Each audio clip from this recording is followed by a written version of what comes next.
ட்ரேடிங்கில் ஒரு நாளைக்கு 500லேருந்து 1000 ரூபாய் சம்பாதிச்சா போதும் அப்படின்னு நினைக்கிறீங்களா? அப்போது இந்த வீடியோ உங்களுக்கு தான். ஒன்ஸ் ட்ரேடிங்குள்ளே வரும்போது 500 ரூபாயிலேருந்து 1000 ரூபாய் சம்பாதிச்சா போதும் அப்படின்னு தான் வராங்க.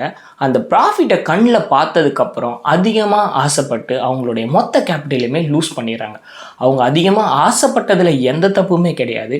அவங்களுடைய நாலேஜை அடுத்த கட்டத்துக்கு டெவலப் பண்ணிக்காதது தான் அவங்களுடைய தப்பு. அப்போ நீங்களும் ட்ரேடிங்கில் உங்களுடைய நாலேஜை இம்ப்ரூவ் பண்ணிக்கணுமா? அதுவும் ஃப்ரீயாக. ஆமாங்க, இந்த இயர் எண்ட் ஆஃபராக ஃபஸ்ட்டு என்ரோல் பண்ணுற 5 மெம்பருக்கு கோர்ஸை ஃபுல்லாக ஃப்ரீயாகவும், அதுக்கு அடுத்து என்ரோல் பண்ணுறவங்களுக்கு இது வரைக்கும் யாருமே தர முடியாத அளவுக்கு வெரி வெரி லோ காஸ்ட்டில் ஆஃபர் பண்ணலான்னு பிளான் பண்ணியிருக்கோம். இன்ட்ரெஸ்டட் இருந்தால் ஸ்க்ரீனில் தெரிகிற நம்பருக்கு கால் பண்ணுங்கள். அப்படி இல்லைனா டிஸ்கிரிப்ஷனில் வெப்சைட்டோட லிங்க் கொடுக்குறேன், அங்கே என்ரோல் பண்ணுங்கள். எங்களோட டீம் உங்களை காண்டாக்ட் பண்ணும். தேங்க்யூ.